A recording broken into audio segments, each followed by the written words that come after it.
Hello friends, how are you? In this video, we are going to learn about the class 6 geography, that is chapter 5. It is about the major domains of the earth. Before that, we have learned the chapters 1, 2, 3 and 4, and we have discussed all those details about the social science given in the NCERT textbook class 6. So let's start the video. Myself Virendra Kumar and you are watching हीरक IAS YouTube channel. और आप लोग, मुझे उम्मीद है कि मन से पढ़ रहे हैं, तो चलिए वीडियो शुरू करते हैं. Major domains of the earth. As you have read in the first chapter, the earth is only planet which has life. Human beings can live here because the life sustaining elements of land, water and air are present on the earth. So friends, here we are going to discuss about the earth which habitates the life. That means all the essential elements that is required for the growth of the life, for the origin of the life, for the sustenance of the life are present on the earth.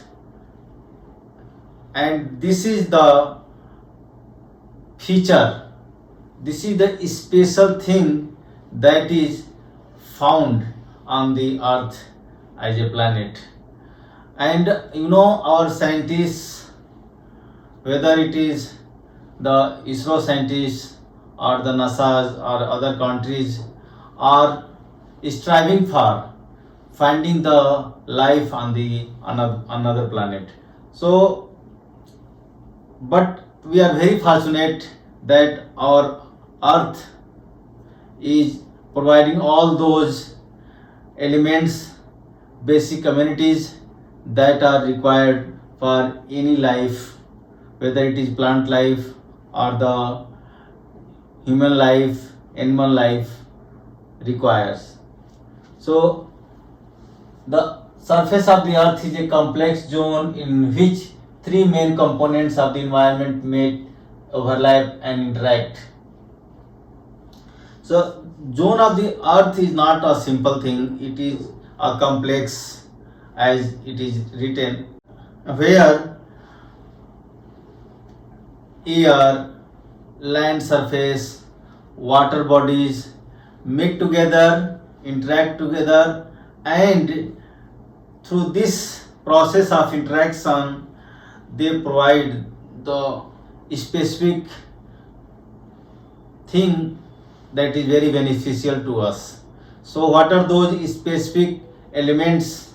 Let us know. So there are three basic elements, or you can say the point which are required for any living beings. So first is the land, second is the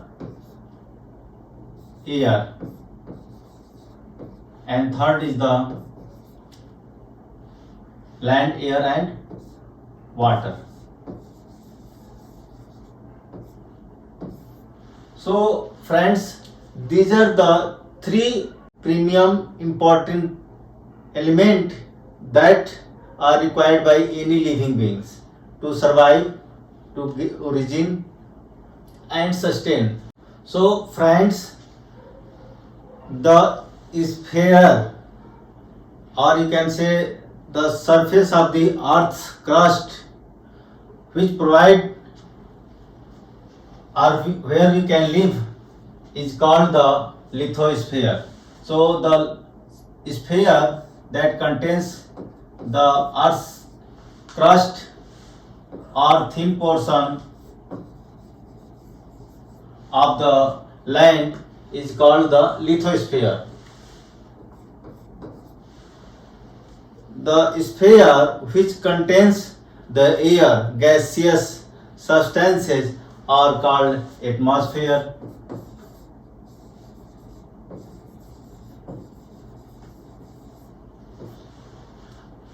And the third spherical surface or spherical hollow surface that covers the all forms of water, whether it is it is the running water in liquid forms or solid forms like acids, frozen water, all forms of water is called hydrosphere.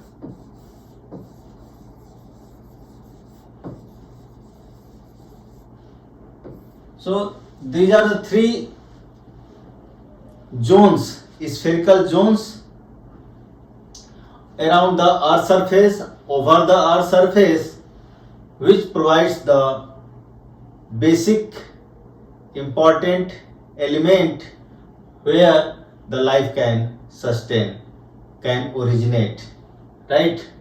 So let us discuss in detail about in these elements. So lithosphere, atmosphere, hydrosphere interacts each other and they have good relationship among themselves. So the portion of the earth where all these three elements interact are called biosphere. So the biosphere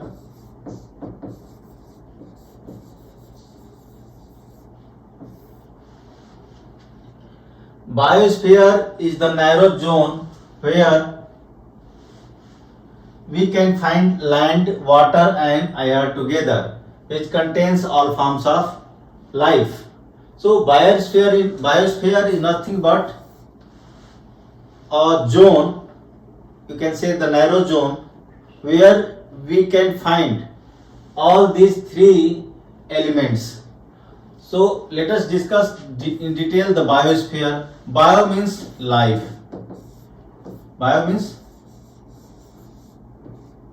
life. And sphere means गोला. ठीक है,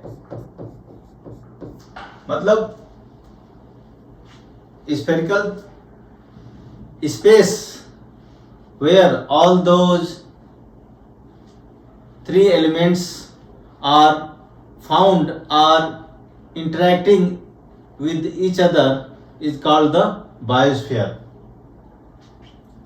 It is the global sum of, biosphere is the global sum of all the ecosystem present on the earth, around the earth, right? So this biosphere term was coined by a geologist. Now let us discuss the lithosphere. This is the solid portion of the earth's crust, and the thin surface of the soil where microbes are also found, and that portion is called the lithosphere. It comprises the rocks of the earth's crust and thin layers of the soil that contain the nutrients for the organisms. There are two main divisions of the earth's surface. So if you divide the lithosphere, then we will have the two major domains, zone. Those are continents. So continents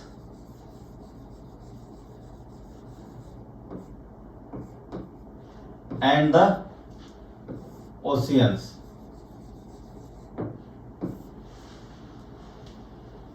or ocean basin. So the entire surface, contains only the land surface and the water bodies.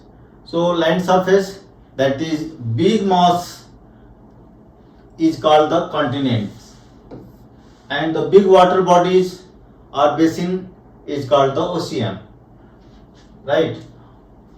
All the oceans of the world are connected with one another. So what are the features of the oceans? I will show you in the map that all the oceans of the world are connected together, and that is the reason the level of the sea remains the same every time. So look at the map of the world. Are all the land masses connected with one another? We will see that land masses are not connected together. Not all land masses, but all water bodies are connected together. So the level of the sea water remains. That is the reason the level of the sea water remains the same everywhere. सब जगह आप देखेंगे कि जो है water का level जो है एक समान है. क्यों? क्योंकि they are connected together, and that is the reason we take the sea level for measuring the elevation of any land, elevated land surfaces, right? So, and that sea level is taken as a 0, right? So you can see that railway stations elevation is measured from the sea level. और Eli elevation, चाहे आप mountain का pick पता करना हो, चाहे एक building की ऊंचाई पता करना हो, सबका मेजरमेंट हम जो है सी लेवल से कर सकते हैं कि सी लेवल से कितना है, क्योंकि दैट रेफरेंस इज स्टैंडर्ड, वो कभी चेंज होने वाला नहीं है. ठीक है, तो आप जो है ये समझ सकते हैं कि जो सी लेवल को ही हमारा basic standard reference point for measuring the elevation क्यों ले जाता है, क्योंकि the ocean or sea or water bodies are connected all together, and that's why their level is same everywhere, and hence we take the sea level as a standard reference level, and we count that value is 0, and from that we calculate any elevation. चाहे आपको mount Everest का elevation पता करना हो तो हम सी level से लेंगे कि भाई सी लेवल से माउंट एवरेस्ट कितना हाइट पर है, कितना पीक है, उसकी पीक हाइट है, तो आप ठीक है ना. तो ये है. अभी हम चलिए देखते हैं कि जो है वर्ल्ड मैप में हमारा जो है कॉन्टिनेंट कनेक्टेड है कि नहीं है. ठीक है, ये हमारा वर्ल्ड मैप है, हम दिखाते हैं आपको. Height of the mount Everest is the 8850 meter, and on the earth surface the deepest point is found in the Pacific Ocean near the Mariana Trench. So Mariana Trench में जो है सबसे deepest जो है point पाया जाता है. You can see deepest point in the Mariana Trench, that depth is the 11,022 meter. So you can see that the depth of the ocean is even more than the highest elevation on the earth surface, that is the Mount Everest. ठीक है, तो जितना हमें surface के ऊपर जो है mountains दिखता है, उससे कहीं गहरा जो है समुद्र है. ठीक है, ओशियन है, आप इससे अंदाजा लगा सकते हैं. ठीक है ना. चलिए अभी हम जो है मैप देखते हैं. अब हम मैप में देखेंगे कि पहले ये पता करेंगे क्या हमारे सारे लैंड मास एक दूसरे से कनेक्टेड हैं. देखिए, अभी देखिए लैंड मास जो है आप देख सकते हैं सारे लैंड मास जो है एक दूसरे से कनेक्टेड नहीं है. देखिए, अब देख सकते हैं ये श्रीलंका है. श्रीलंका जो है that is separated from the India, ये अलग है, आप देख सकते हैं.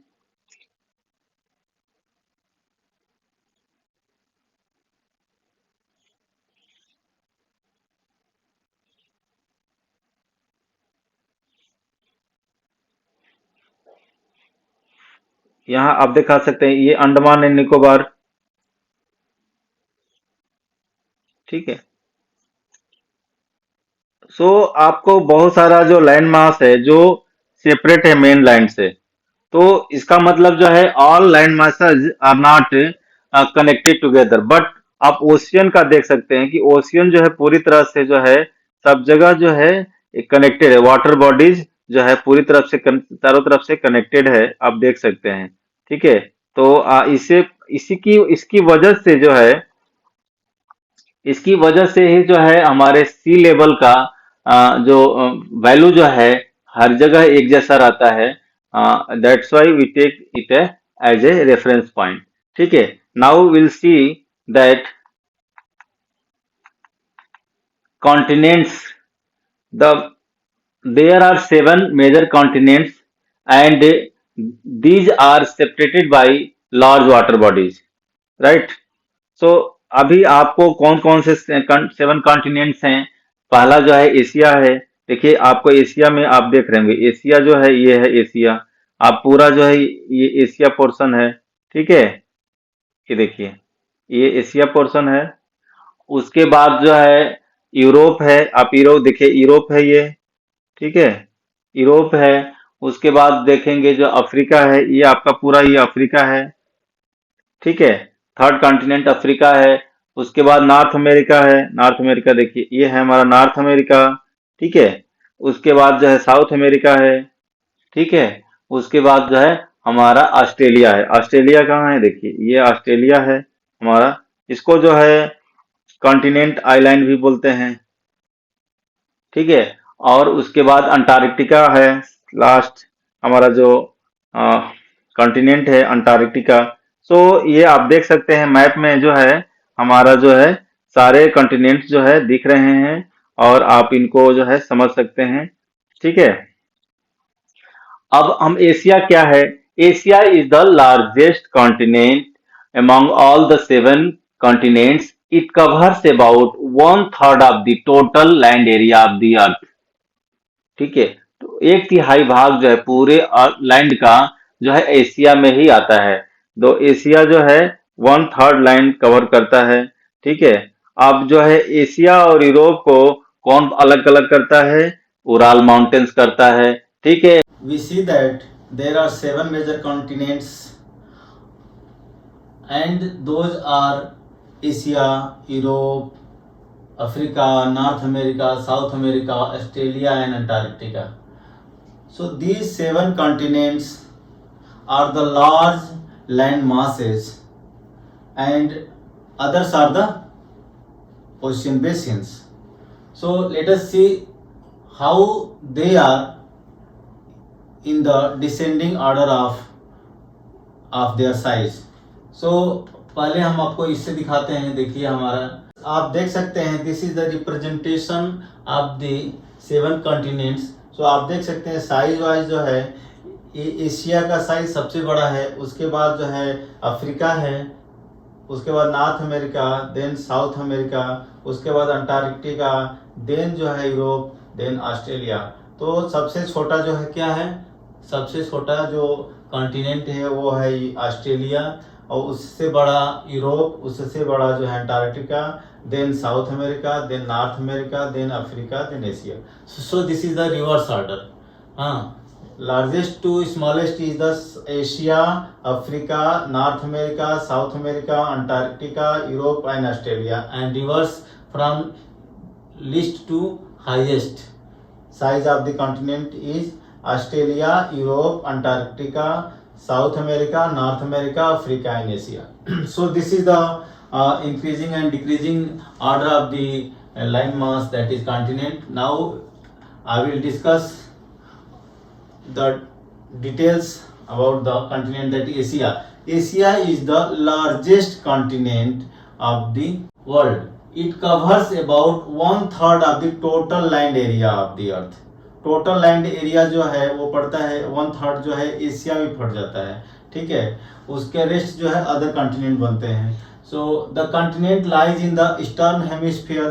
तो आप देखेंगे कि पूरा जो है हमारा कॉन्टिनेंट ऑलमोस्ट लैंड मासेज जो है नॉर्दर्न हेमिस्फीयर में है, थोड़ा बहुत ही साउदर्न हेमिस्फीयर में है। ठीक है, और उसमें से जो है हमारा जो एशिया जो है नॉर्दर्न का ईस्टर्न पोर्शन पड़ता है। ठीक है, तो इसको बोलेंगे ईस्टर्न हेमिस्फीयर में है, नॉर्दर्न पोर्शन में।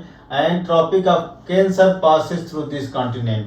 तो ट्रॉपिक ऑफ कैंसर जो 23.5 डिग्री जो है एशिया कॉन्टिनेंट से पास करता है, ठीक है। पूरा Asia is separated from Europe by the Ural mountains. आपको पिक्चर में दिखाते हैं, देखिए ये वर्ल्ड मैप है, ठीक है। तो आपके टेक्स्ट बुक में दिया हुआ है, this is the world map and this is Asia, this is Asia and this is Europe. So Ural mountain जो है नॉर्थ साउथ डायरेक्शन में जो है सेपरेट करता है, मतलब इस उरल माउंटेन्स के वेस्ट में जो है यूरोप है और ईस्ट में जो है एशिया है, ठीक है। और आपका जो है एशिया हो गया, इसमें से जो आप देखिए ये ट्रॉपिक ऑफ कैंसर है जो कि एशिया से पास करता है, पूरा एशिया से पास करता है, ठीक है ना। उसके बाद अफ्रीका से पास करता है, उसके बाद नॉर्थ अमेरिका से पास करता है, ठीक है। आप देख सकते हैं इंडिया से होते हुए ये जो है अफ्रीका से होते हुए नॉर्थ अमेरिका। तो ईस्टर्न पोर्शन का आपका जो ये जो जीरो मेरिडियन है वो तो यूरोप से पास करती है, तो उसके ईस्टर्न में ही तो हुआ ना, ठीक है ना। नाउ कंबाइन, अब यूरोप और एशिया को मिला करके क्या बोलते हैं, यूरेशिया बोलते हैं। यूरोप प्लस एशिया, ये दोनों कॉन्टिनेंट को एक साथ क्या बोलते हैं, यूरेशिया बोलते हैं, ठीक है। तो ये आप कोई कह दे कि यूरेशिया क्या है, तो यूरेशिया जो है जब एशिया और यूरोप दोनों कॉन्टिनेंट को एक साथ बात करेंगे तो यूरेशिया कहेंगे, ठीक है। नाउ यूरोप हमने बात किया, Europe is much smaller than the Asia. Asia, Africa, North America, South America, then जो है Antarctica, then Europe, then Australia. तो आपका जो है सबसे सेकेंड स्मॉलेस्ट जो है कॉन्टिनेंट क्या है, यूरोप है, ठीक है ना। तो इसीलिए एशिया के मामले में तो बहुत छोटा है, Europe is the much smaller than Asia. The continent lies to the west of Asia, मैंने दिखाया कि जो है एशिया के उरल माउंटेन्स के वेस्ट में है, ठीक है ना। दो Arctic circle passes through it, it is bound by water bodies on 3 sides. Look at the map of the world. आप देखिए, अब आपको हम यूरोप का मैप फिर से दिखाते हैं, आप देख लीजिए। ये यूरोप का मैप है, इसमें जो है इसका जो ये आर्कटिक ओशियन है, ये आर्कटिक जो है पूरा ये आर्कटिक नॉर्दर्न पोर्शन में जो है इसका आर्कटिक सर्कल ही है, आर्कटिक ओशियन है, आर्कटिक सर्कल है, ठीक है। It is bounded by water bodies on 3 side. Look at the map of the world and locate it. Africa, now Africa, हम लोग जो है यूरोप को और देखेंगे डिटेल में कि जो है हमारा नॉर्थ में तो क्या है, पूरा आर्कटिक ओशियन है, आर्कटिक सर्कल है, और इसके जो है वेस्ट में, अब यूरोप के वेस्ट में भी क्या है, पैसिफिक ओशियन है, ठीक है। तो और उसके नीचे जो है भी वाटर बॉडी है, देख लीजिए। ये जो है मेडिटेरियन सी है, तो ये 3 साइड से जो है क्या है, वाटर बॉडी से घिरा हुआ है। नॉर्थ में जो है आर्कटिक ओशियन है, आर्कटिक सर्कल है, इसके वेस्ट में जो है पैसिफिक ओशियन है, और इसके साउथ में जो है मेडिटेरियन सी है। Africa is the second largest continent in the world after Asia. The equator or zero latitude passes through it almost through the middle of the continent. अब देखिए हमारा अभी इंडिया की बात करें, इंडिया जो है लाइज इन द एशिया, और इंडिया के 8 स्टेट्स जो है ट्रॉपिक ऑफ कैंसर पास करता है, ठीक है। और उस अभी जो है equator zero run almost through the middle of the continent. जो हमारा ये अफ्रीका है और ये इक्वेटर है, तो ये कह रहा है कि ऑलमोस्ट मिडिल से जो है हमारा इक्वेटर पास करता है, ठीक है। And a large part of the Africa lies in the northern hemisphere. Look at the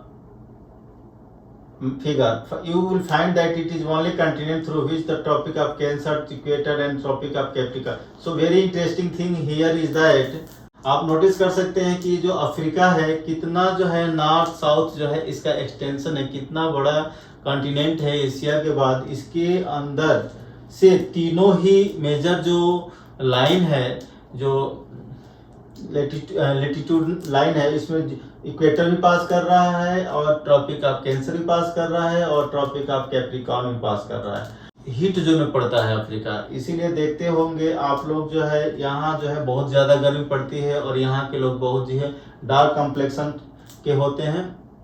तो दैट इज़ द रीज़न कि यहाँ अफ्रीका में हीट यहाँ इतनी पड़ती है, इस लाइन में रहने वाले लोग काफ़ी गर्मी का सामना करना पड़ता है, ठीक है ना। क्यों? क्योंकि ये जो है इक्वेटर तो ऑलमोस्ट मिडिल से पास कर रहा है और दोनों तरफ ये जो है tropic of Cancer, tropic of Capricorn भी इसी में लाई कर रहा है। तो इसका जो है ऑलमोस्ट इसका पूरा जो है जोन जो है आपका इक्वेटोरियल जोन इसके अंदर पड़ रहा है, ठीक है। The Sahara desert, the world's largest hot desert, is located in Africa. तो आपने सुना होगा सहारा डिजर्ट जो है जिसके अंदर 11 कंट्री आती है, आप पढ़ेंगे हाई क्लास में। ये जो पूरा जो है ये अफ्रीका के अंदर में ही आता है और ये इतना बड़ा हॉट डिजर्ट है that lies with in the Africa only. And आप सोच सकते हैं कि यहाँ गर्मी इतनी है कि पूरा जो है रेगिस्तान में है, यहाँ पानी की इतनी कमी है, ठीक है। The continent is bound on all sides by oceans and seas. Look at the world map, you will notice that the world's longest river, the Nile, flows through the Africa. Notice where the equator, the Tropic of Cancer and Tropic of Capricorn map in the world. So map of Africa. So देखिए आपको दिखाता हूँ, फिर से दिखाता हूँ। देखिए आपका ये अफ्रीका है।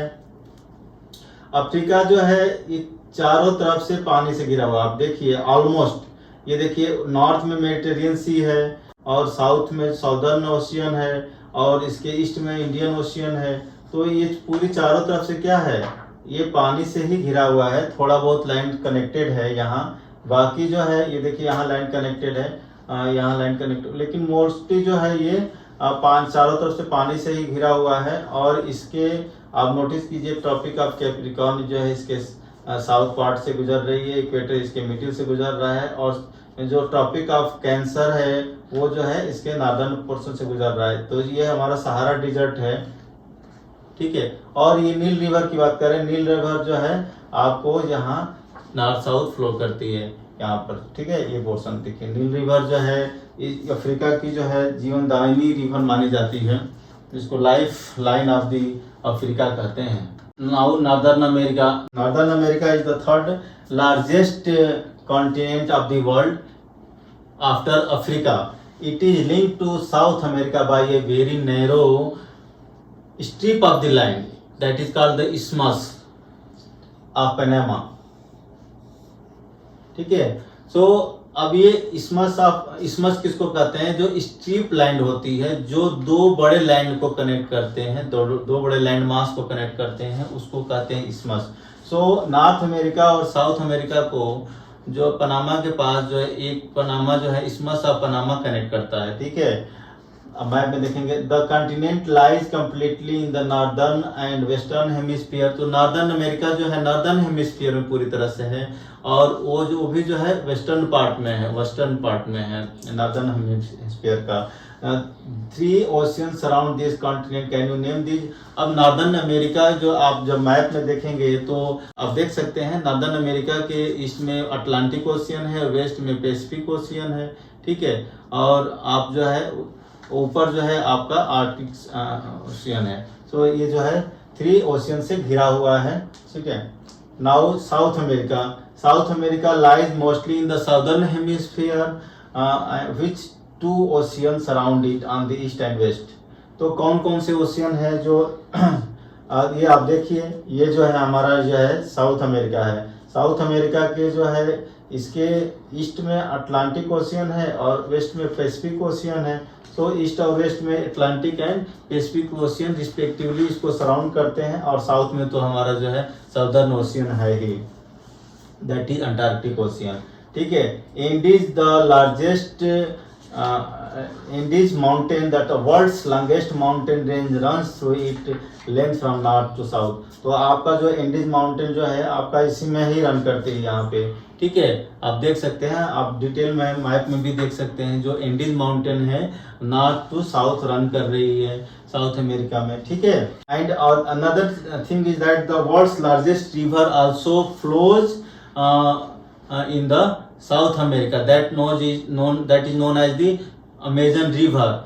This is the longest river of the world. ठीक है, अब यहाँ पर अमेजन फॉरेस्ट भी मिलता है. ठीक है, Australia is the smallest continent on our earth. ठीक है, and that entirely lies in the southern hemisphere. और इसको देखिए, ये इसको क्या कहते हैं, it is surrounded on all sides by the oceans and seas and it is called the island continent. इसकी वजह से जो, अच्छा आइलैंड क्या होता है, ये तो ऑस्ट्रेलिया आइलैंड कॉन्टिनेंट कह रहे हैं. तो आइलैंड वो लैंड मास है जो चारों तरफ से पानी से घिरा होता है, उसको क्या कहते हैं, आइलैंड कहते हैं. ठीक है, और मान लीजिए कोई छोटा सा बॉडी है, रिवर के अंदर है और वो चारों तरफ से पानी से घिरा, क्या कहेंगे उसको, रिवराइन कहेंगे. लेकिन अब बड़ा बॉडी है, लैंड मास है और वो चारों तरफ से पानी से घिरा हो तो उसको कहते हैं आइलैंड. अब कॉन्टिनेंट ही चारों तरफ से पानी से घिर जाए तो क्या कहेंगे उसको, आइलैंड कॉन्टिनेंट कहेंगे. तो Australia is the best example of the island continent, क्योंकि ये साउदर्न हेमिस्फीयर में है और चारों तरफ से पानी से घिरा हुआ है. आप मैप में दिखाता हूं आपको, देखिए ये देखिए ऑस्ट्रेलिया है. ठीक है, सो आपको देखिए ऑस्ट्रेलिया चारों तरफ से पानी से घिरा हुआ है और इसके बीचों बीच से जो है ट्रॉपिक ऑफ, ऑलमोस्ट सेंटर से जो है ट्रॉपिक ऑफ कैप्रिकॉर्न पास करती है.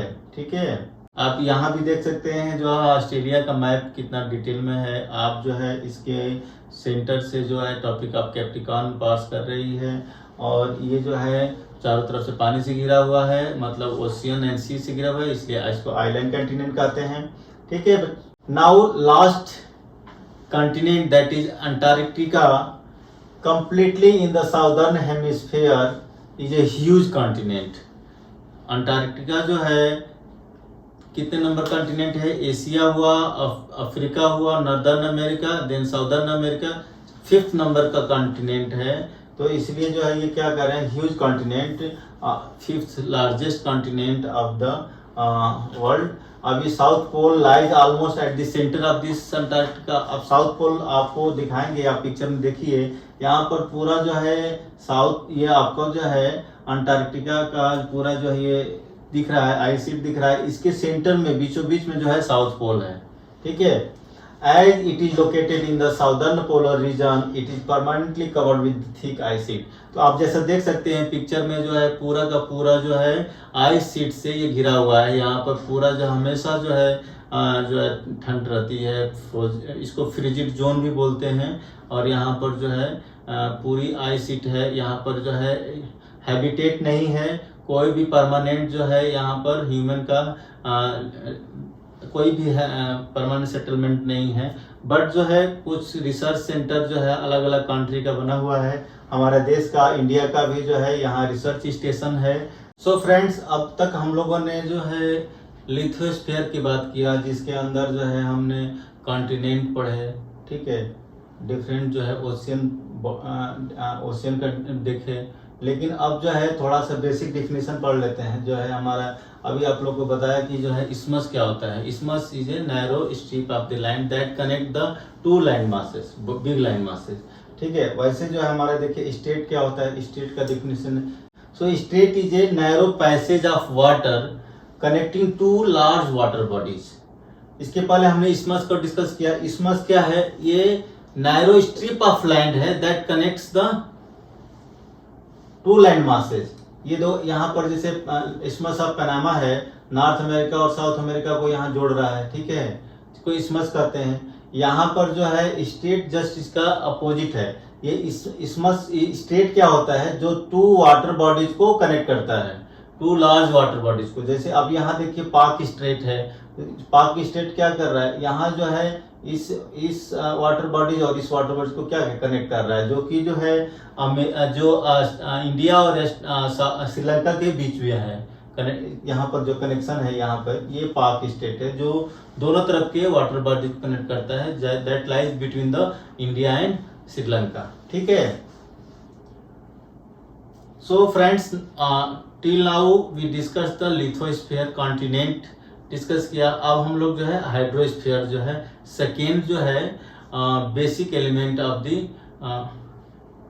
ये अर्थ जो है डिस्कस करेंगे। तो हम लोगों ने 3 बेसिक एलिमेंट्स देखा, जो है जो हमारा जो लिथोस्फीयर हुआ, उसके बाद जो है hydrosphere and then third one atmosphere. So हम लोग इसमें डिस्कस करेंगे। तो हमने अभी लिथोस्फीयर डिस्कस किया, अब हम हाइड्रोस्फीयर डिस्कस करेंगे। तो हाइड्रोस्फीयर क्या है? Hydrosphere contains 2 terms, that is hydro plus sphere. तो hydro means water, sphere means spherical cell containing the water. तो हाइड्रोस्फीयर हुआ। Earth is called the blue planet. Earth को हम ब्लू प्लैनेट भी कहते हैं। क्यों? क्योंकि 71% of the earth surface is covered by the water bodies in different forms, ठीक है, एंड 29% इज विद लैंड। तो 71% तो वाटर बॉडीज है, रेस्ट जो है 29% क्या है? लैंड है। तो hydrosphere consist of water in all it's forms. देखिए, एक तो रनिंग वाटर हो गया, ठीक है, लिक्विड फॉर्म में, और देखिए सेकेंड पार्ट जो होता है फ्रोजन वाटर हो सकता है। तो फ्रोजन वाटर जैसे अब ये फ्रोजन वाटर को क्रायोस्फीयर भी बोलते हैं। जो पूरा जो है जैसे लिथोस्फीयर है वैसे हाइड्रोस्फीयर है, एक क्रायोस्फीयर है जिसमें हम all forms of water that is in the ice form. So like ice sheet हो गया, जैसे फ्रोजन रिवर हो गया, ग्लेशियर्स हो गए, सभी क्रायोस्फीयर में होता है, ठीक है। सो हमारा जैसे अब यह hydrosphere consist of water in all its form, लेकिन यहाँ पर हाइड्रोस्फीयर में दोनों टर्म को ही मिला दिया है। Correct. All its form means जो है running water as well as the frozen water. So as running water in oceans and rivers and in lakes and ice in glaciers जो है, underground water and the water vapour in atmosphere all comprise the hydrosphere. तो hydrosphere में जो है यहाँ पर running water in the rivers, oceans, seas, lakes, underground water and ice in glacier, ice sheets, सबको ही मिला करके हम लोग हाइड्रोस्फीयर यहाँ बोल रहे हैं। लेकिन आप लार्ज स्केल पर जाएंगे, थोड़ा स्टैंडर्ड लेवल पर, तो इसको हम एक अलग frozen part of the ice को हम क्रायोस्फीयर में लेते हैं, ठीक है। So more than 97% of the earth's water is found in the oceans, ठीक है। अब ये 71% जो है पूरा वाटर है, ठीक है। अब 71% का 97% of the earth's water is found in the ocean. तो 71% में 97% तो ओशियन में है, and that water is salty, it is not usable by the human, ठीक है, because they are very salty, ठीक है, too salty to for human use.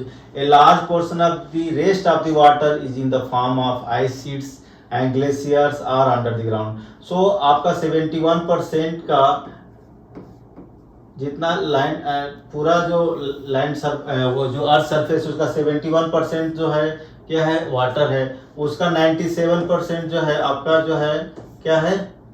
Ocean में है, जो कि यूजेबल नहीं है। अब रिमेनिंग पोर्शन जो है वो या तो आइस फॉर्म में है, आइस शीट्स में है, फॉर्म में है, ग्लेशियर फॉर्म्स में है, या अंडरग्राउंड वाटर है। तो आप देख सकते हैं इतना वाटर होने के बावजूद भी we are facing the water scarcity. So that is the reason we face the scarcity, and small percentage is available as a fresh water for the human use. Hence, despite being a blue planet, we face a shortage of water. तो कोई आपसे पूछे कि भाई हम अर्थ को blue planet कहते हैं और इसका मतलब अर्थ पे जो है 71% अर्थ का जो है पूरा वाटर ही है, और फिर भी हम इसको वाटर का इतनी शॉर्टेज क्यों फील कर रहे हैं? क्योंकि 97% जो 71% का 97% तो वो जो है सी का पार्ट है, ओशियन का पार्ट है, and they are very salty, not for the human use. And अब जो है रिमेनिंग पोर्शन बचा, वो उसमें भी जो कुछ पोर्शन तो ग्लेशियर फॉर्म्स में है, कुछ आइस शीट्स के फॉर्म में है, और अंडरग्राउंड वाटर है। तो very small portion percentage of water is left for human use, and that's why we face the water crisis, shortage of water, and therefore I will here emphasize that we should use water as per our need. We should not waste the water, because we are very fortunate that we have water to use, but there are some other region there where water is not even available for the drinking purposes. ठीक है, तो कुछ ऐसे जगह हैं हमारे देश में भी जहाँ पानी की जो है समस्या है, पीने लायक पानी भी नहीं है।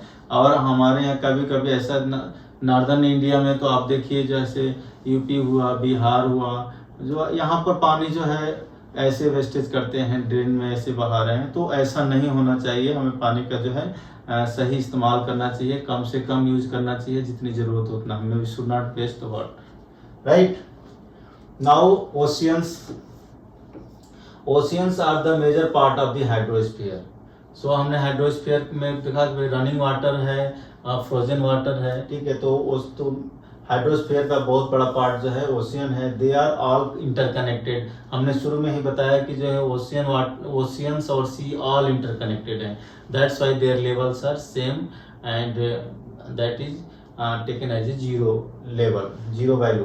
The ocean waters are always moving. The three chief movements of ocean waters are the waves.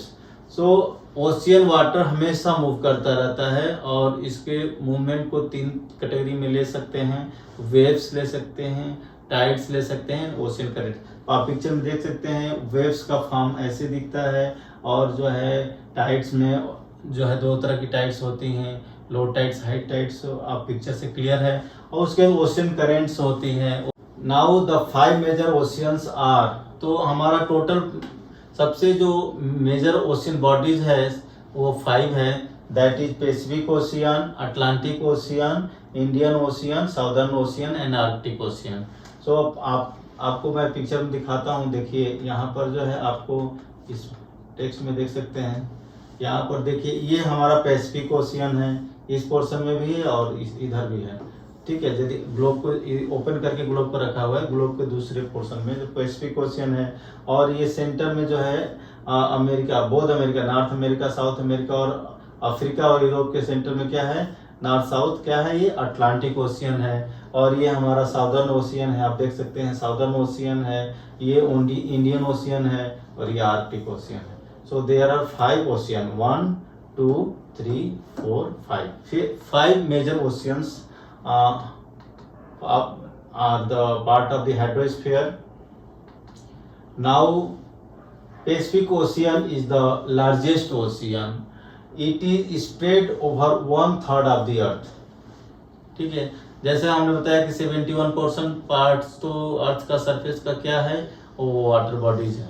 लेकिन पैसिफिक ओशियन उस 71% में 1/3 पैसिफिक ओशियन ही है, and that is circular in form. पूरा जो है चारों तरफ से गोलाकार रूप में घिरा हुआ है। And Mariana trench itself lies in the Pacific ocean, and this is the deepest part of the earth. And I told that its depth is 11,022 metre. The Pacific ocean is almost circular in shape. Asia, Australia, North and South America surround it. Pacific ocean के east में क्या है, America है, North America, South America. West में क्या है, Asia और Australia है। ठीक है, करा के Australia and Asia, North and South America surround it. समझ गए ना। Look at the map and find out the location of the continents around the Pacific Ocean. So आप ग्लोब में देख सकते हैं जो है इसके पैसिफिक ओशियन के वेस्ट में जो है क्या है, एशिया एंड ऑस्ट्रेलिया है, और जो है इसके ईस्ट में, पैसिफिक ओशियन के ईस्ट में क्या है, नॉर्थ अमेरिका, साउथ अमेरिका है। ठीक है। Now Atlantic ocean. Atlantic ocean is the second largest ocean in the world. It is S shaped. So S shaped कैसे है देख लीजिए, ये हमारा, ये क्या है, हमारा अटलांटिक ओशियन है। ठीक है। सो shape of the ocean is S and it is the second largest ocean in the world. हाँ, और एक और अच्छी बात इसमें बताने लायक है कि it is S shaped and it is flanked by the north and South America on the western side and Europe and Africa on the eastern side. Coastline of Atlantic Ocean is highly indented. अब जो है highly indented होने की वजह से क्या है, this irregular and indented coastline provides ideal location for the natural harbors and ports, and that's why this is the busiest coastal areas for the commercial purposes, for the point of view of the commerce, and it is the busiest ocean. क्यों? क्योंकि देखिए यहाँ पर highly indented जो है इसके जो है कोस्टल एरियाज है.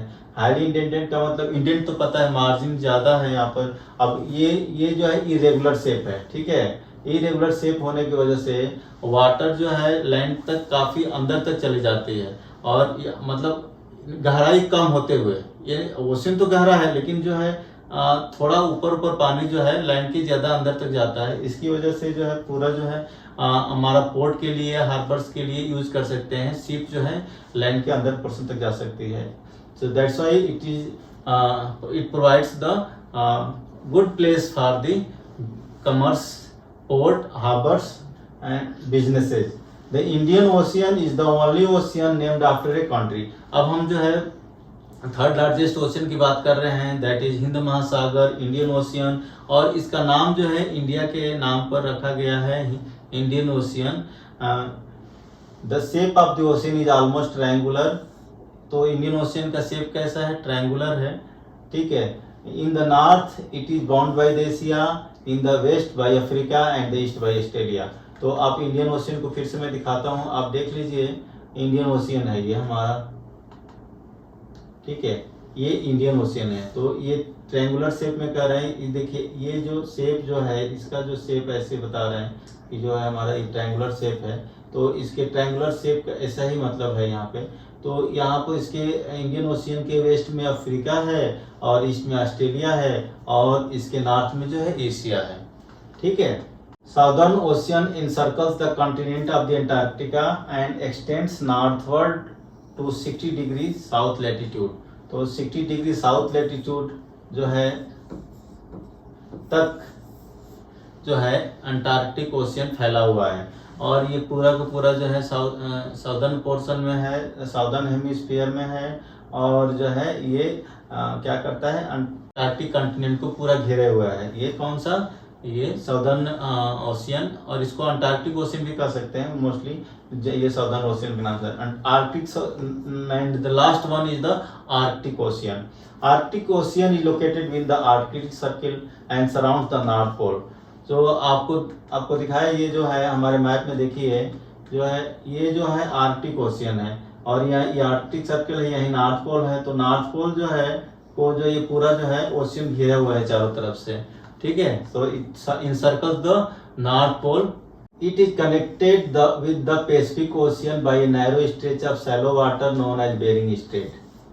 तो आप पिक्चर में देख सकते हैं बेरिंग स्ट्रेट जो है क्या करता है, ये जो है ये बेरिंग स्ट्रेट आप पिक्चर में देख सकते हैं. Bering strait is connecting the Arctic ocean from the Pacific ocean. और ये बेरिंग स्ट्रेट ऐसा यही है कि जो कि एशिया और एशिया को अमेरिका से सेपरेट करता है, ठीक है. आप रसिया कह सकते हैं, एशिया कह सकते हैं. तो पूरा जो है हमारा इसका जो है बेरिंग स्ट्रेट के जो है वेस्ट में हमारा एशिया है, उसके ईस्ट में जो है क्या है, अमेरिका है. तो Bering strait and it connecting, Bering strait is connecting the Arctic ocean with the Pacific ocean, ठीक है. And it is bound by the northern coast of North America and Eurasia, ठीक है. Now we'll discuss the third element of the earth, that is the atmosphere. So atmosphere is a spherical shell that surrounds the earth from all sides spherically, and it is consisting of the gases and water vapors. So earth is surrounded by a layer of gas called the atmosphere. This thin blanket of air is an integral and important aspect of the planet Earth. It provides us with the air we breathe in and protect us from the harmful effects of the sun's rays. Right? So atmosphere जो है हमारा जो है, जो सन अर्थ के चारों तरफ gas का जो गोला है उसको एटमॉस्फेयर कहते हैं। और नाइट्रोजन हो सकती है, नाइट्रोजन है, ऑक्सीजन है, कार्बन डाइऑक्साइड है, और भी बहुत सारे गैसेज हैं। लेकिन इसमें ऑक्सीजन जो है आपका जो है ऑलमोस्ट 21% है और नाइट्रोजन 78% है।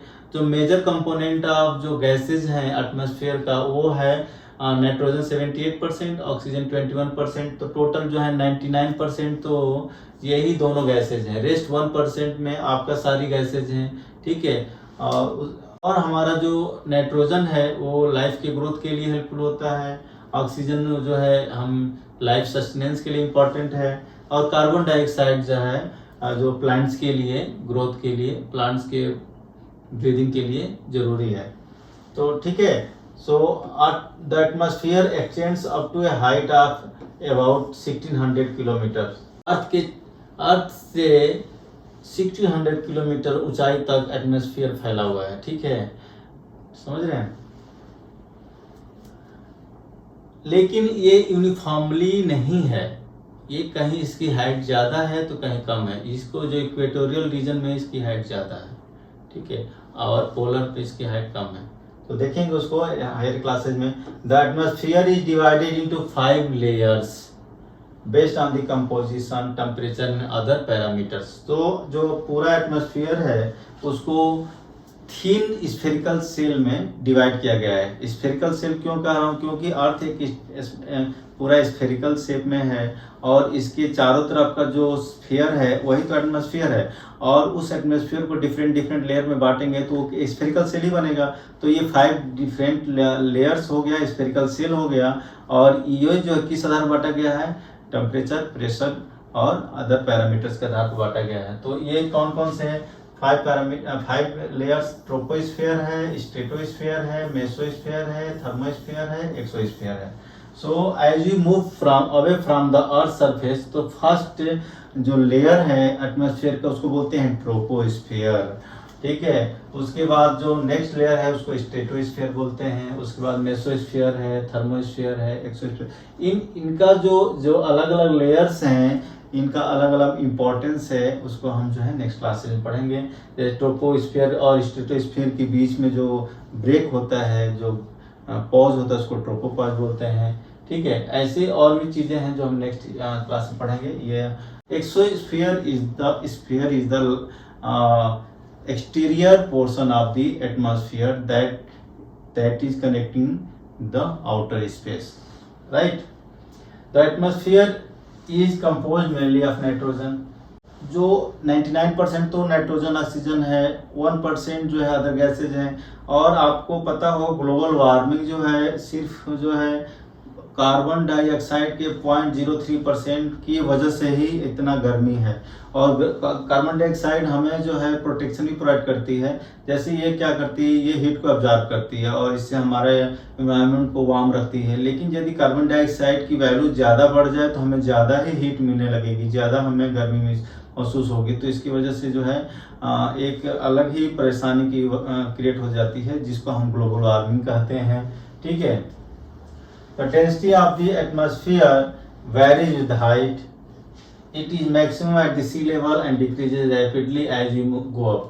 तो यहाँ पर जो एटमॉस्फेयर का अलग अलग लेयर्स, हमने थिन लेयर्स जो डिवाइड किया है, इनका डेंसिटी जो है अर्थ के नियरेस्ट सरफेस पे बहुत ज़्यादा है। लेकिन जैसे जैसे हम अर्थ से दूर जाते हैं इनकी डेंसिटी क्या होती है, रेयरिफाई हो जाती है, रेयर डेंसिटी हो जाती है, हल्की होने लगती है गैसें, तो इनका डेंसिटी कम होने लगता है। इसकी वजह से आपको ये देखे होंगे कि जो माउंटेनियर्स हैं, जो माउंटेन पर जाते हैं, उनको जो है जब हाई एलिवेशन पर जाते हैं तो उनको जो है ऑक्सीजन की कमी महसूस होती है, ब्रीदिंग प्रॉब्लम क्रिएट होने लगती है। तो इसके लिए वो जो है अपने साथ जो है ऑक्सीजन का सिलेंडर ले जाते हैं, ठीक है। सो climbers experience the problem in breathing due to this decrease in the density of air. They have to carry with them the oxygen cylinders to be able to breathe at the high altitudes. The temperature also decreases as we go upwards. तो ये केवल जो है density नहीं, जैसे हम ऊपर जाते हैं तो फर्स्ट लेयर में टेम्परेचर जो है ट्रोपोस्फियर में क्या होता है, घटता है टेम्परेचर। जैसे जैसे ऊपर जाते हैं टेम्परेचर जो है घटते जाता है।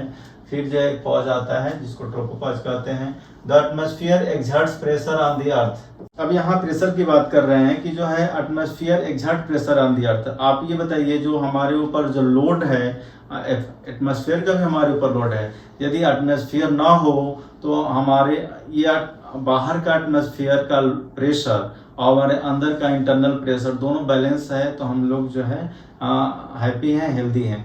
यदि यहाँ का आउटर स्फीयर का जो है और जिसको एटमॉस्फेयर कर रहे हैं, आउटर जो एयर है ये प्रेशर कम हो जाए तो हमें बहुत तकलीफ होगी, हमारा जो है जीना मुश्किल हो सकता है। इसका एक्सपीरियंस आप किए होंगे। जैसे आप एरोप्लेन की यात्रा करते हैं तो आप देखें कि एरोप्लेन जो है हाई एल्टीट्यूड में लेकर जाती है आपको, वहाँ आपके कानों में दर्द होने लगते हैं, ठीक है। क्यों? क्योंकि एज यू मूव अपवर्ड्स तो प्रेशर, एटमॉस्फेरिक प्रेशर डिक्रीज होता है। अब डिक्रीज तो वहाँ ऊपर जाकर के आपका हो गया, वहाँ पर प्रेशर कम है, लेकिन आपका इंटरनल बॉडी का जो प्रेशर है वो तो कम नहीं हुआ, वो तो एज इट इज है।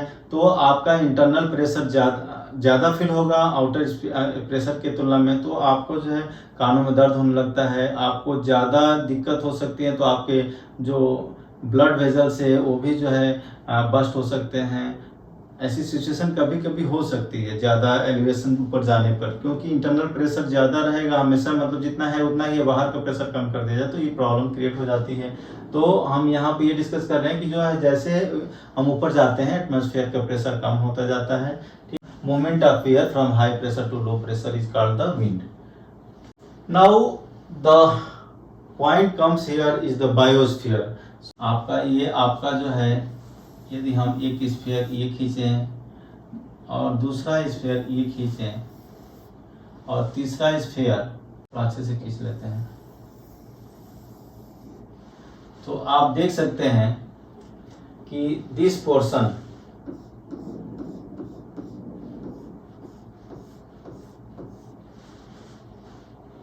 क्या है, this is the biosphere where all these three sphere are in close contact with each other, they interact with each other. So all this is the global biosphere is the global sum of all the ecosystem where the life can sustain, life can origin, life can grow, ठीक है। तो ये important जो है portion है हमारे अर्थ के ऊपर जिसको बायोस्फीयर कहते हैं। This is thin narrow zone where all these three layers interact, three sphere interact. So you can see in the picture, ठीक है। आप देखिए ये पिक्चर में देखिए आपका जो है यहाँ पर हाइड्रोस्फीयर है और ये आपका एटमॉस्फेयर है, ठीक है। अब यहाँ एयर है, यहाँ वाटर है और यहीं लैंड है। तो यहाँ water and land interact and atmosphere is already present here. So यहाँ जो है क्या, लाइफ है, पेड़ है, पौधे हैं, जीव हैं, जंतु हैं, तो माइक्रो ऑर्गेनिज्म हैं, अदर ऑर्गेनिजम्स हैं। So this is the place where life can remain. So biosphere is the narrow zone of contact between the land, water and air. It is in this zone that life exists and that is the unique of this planet. That is the uniqueness of this planet कि जो है आपको water भी मिल जाता है, land भी मिल जाता है और एयर भी मिल जाता है, जहाँ की जिंदगी रह सकती है, जिंदगी यहाँ जहाँ सर्वाइव कर सकती है। There are several species of organism that vary in size from microbes and bacteria to huge animals, ठीक है। छोटे छोटे कीड़े मकोड़ों से, मैक्रोब से लेकर के बड़े बड़े एनिमल तक इस धरती पर रहते हैं जहाँ ये बायोस्फीयर रहता है, एग्जिस्ट करता है। All the living organisms including humans are linked to each other and to the biosphere for survival. So plant kingdom and animal kingdom. So दो तरह के डिवीजन किया गया है ऑर्गेनिजम्स का, प्लांट में और एनिमल में। उनको प्लांट किंगडम कहते हैं और एनिमल किंगडम कहते हैं। The three domains of the earth interact with each other and effect each other. So friends, here I will tell you that these texts are very important, and questions are directly asked from the NCERT textbooks. That's why it is important to focus each and every line, and you can directly write these sentences, these texts in the examination during the answer writing. That's why it is very important. So आप लोग को ये थोड़ा हल्के में नहीं लेना है कि जो है एनसीईआरटी की बुक है, ऐसा नहीं है। यहाँ ये टेक्स्ट बड़ी इंपॉर्टेंट है और जो बहुत कंसाइज फॉर्म में चीज़ें लिखी हुई हैं, ठीक है। So 3 domains of earth interact with each other and affect each other in some basic way or the other. So there is a interrelationship between the these 3 domains. आपका जो है लिथोस्फीयर और लिथोस्फीयर, हाइड्रोस्फीयर एंड एटमॉस्फेयर, जो 3 domains हैं ये जो है interact करती हैं और they are in a good relationship with each other. For example, cutting of forest for fulfilling our needs of food और clearing land for agriculture may lead to fast removal of soil from the. आप यदि ऐसा इसके relationship को आप disturb करते हैं तो एक जोन को आप छूते हैं, डिस्टर्ब करते हैं, तो दूसरा जोन ऑटोमेटिक प्रभावित होता है। तो यहाँ एक अच्छा एग्जांपल दिया है कि आप मान लीजिए जंगल को काटने लगे एग्रीकल्चर के लिए, सेटलमेंट के लिए, रहने के लिए, तो उससे क्या होगा, जो फॉरेस्ट के जो ट्री के रूट्स हैं वो सॉइल को बहुत टाइटली होल्ड किए रहते हैं, इरोजन से बचाते हैं और डायरेक्ट जो रन ऑफ से बचाते हैं। तो यदि हम जंगल काट देंगे, डिफॉरेस्टेशन कर देंगे पूरा, तो हमारी सॉइल जो इरोड हो जाएगी, इरोड होगी तो जो है आपका जो है वहां पर प्रॉब्लम क्रिएट होगी, ठीक है। सिमिलरली अर्थ सरफेस में भी change due to natural calamities like earthquakes. तो अर्थ सरफेस भी चेंज होता है, आपका केवल आर्टिफिशियल ही चेंज नहीं है, कुछ नेचुरल चेंजेस हैं, जैसे लैंडस्लाइड्स हुआ, अर्थक्वेक हुआ, सुनामीज हुआ, ठीक है, like submergence of land as happened in the case of tsunami in 2004. So parts of Andaman and Nicobar Islands were submerged. Indira Point was submerged. Discharge of waste material into the lakes and rivers make the water unsuitable for human use. तो ये artificial जो है disturbance है, we throw the garbage waste material into the water bodies and that water is finally met with the oceans and seas and all those जो balance है क्या होता है, डिस्टर्ब हो जाता है। So it also damages other forms of life, right. Emission from industries, thermal power plants and vehicles pollute the air. Carbon dioxide is an important constituent of air. So आप जैसे industrialisation में हम लोग काफ़ी विश्वास कर रहे हैं, तो इंडस्ट्री का केवल पॉजिटिव इफेक्ट नहीं है, साइड इफेक्ट्स भी हैं। साइड इफेक्ट्स ये है कि हमारे इन्वायरमेंट को पॉल्यूट कर सके, जो इसके बाई प्रोडक्ट्स हैं, जो गैसेज हैं, वेस्टेज हैं, ठीक है, ये जो जाकर के हमारे इन्वायरमेंट को पॉल्यूट करते हैं, या तो स्मोक फार्म में जाते हैं, नहीं तो ड्रेनेज में चले जाते हैं, जाकर के अल्टीमेटली हमारे इकोसिस्टम को डिस्टर्ब करते हैं। तो ठीक है ना, तो ये प्रॉब्लम होती है। Carbon dioxide is the important constituent of the air. तो 1% में कार्बन डाइऑक्साइड भी है, 0.023% है, जो कि ये क्या करती है, ये तो लाइफ को,